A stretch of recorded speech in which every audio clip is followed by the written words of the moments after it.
எல்லாரோட all time comfort food ரச சாதத்தை நார்மல் ரைஸ்ல தானே பண்ணிருப்பீங்க.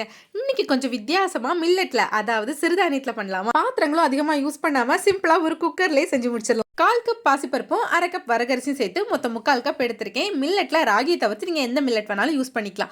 இதை நல்லா வாஷ் பண்ணிட்டு 1 மணி நேரம் தண்ணியில ஊற வச்சிருங்க. ஒரு சின்ன பேன்ல 1/2 டேபிள் ஸ்பூன் நல்ல மிளகு, 1 டேபிள் ஸ்பூன் ஜீரகம், 2-3 காஞ்ச மிளகாவும் சேர்த்து ட்ரை ரோஸ்ட் பண்ணி பவுடர் பண்ணி வச்சிருங்க. குக்கர்ல எண்ணெய் சேர்த்து கடுகு, காஞ்ச மிளகாய், 7-8 பல் பூண்டை நல்ல தோலோட தட்டி சேர்த்துக்கோங்க. அப்பதான் டேஸ்ட் நல்லா இருக்கும். கொஞ்சமா கருவேப்பிலையும் சேர்த்து லேசா பொரிய விட்டுக்கோங்க. இதெல்லாம் கொஞ்சம் பொரிஞ்சதும் 2 தக்காளியை சின்னதா கட் பண்ணி அதையும் சேர்த்து தக்காளியோட கலர் லேசா சேஞ்ச் ஆகிற வரைக்கும் வதக்கி விட்டுட்டு 1/2 டீஸ்பூன் ரச பவுடரும் 1/4 டீஸ்பூன் மஞ்சத்தூளும் கொஞ்சமா பெருங்காயத்தூளும் சேர்த்து கலந்து விட்டுருங்க. இதுல ஊற வச்ச அரிசி பருப்பு சேர்த்துட்டு 1/4 கப் அளவு புளியும் கரைச்சி சேர்த்துக்கோங்க. நான் கருப்பு புளி யூஸ் பண்ணதுனால கலர் ரொம்பவே டார்க்கா இருக்கு. இதுல தேவையான அளவு உப்பு சேர்த்துருங்க. மில்லட்ஸ்க்கு எப்பவுமே 1க்கு 4 பங்கு தண்ணி வைக்கணும். நான் 3/4 கப் அரிசிக்கு 3 கப் தண்ணி சேர்த்திருக்கேன். இதோட நம்ம வறுத்து பொடி பண்ணி வச்சிருந்த பவுடரை மொத்தமா சேர்த்து மிக்ஸ் பண்ணிட்டு லிட் போட்டு லோ ஃப்ளேம்ல ஒரு 4 இருந்து 5 விசில் போட்டு எடுத்து கடைசியா கொஞ்சம் மல்லி இலை தூவி இறக்கிட்டீங்கன்னா சாம்பார் ரெடி.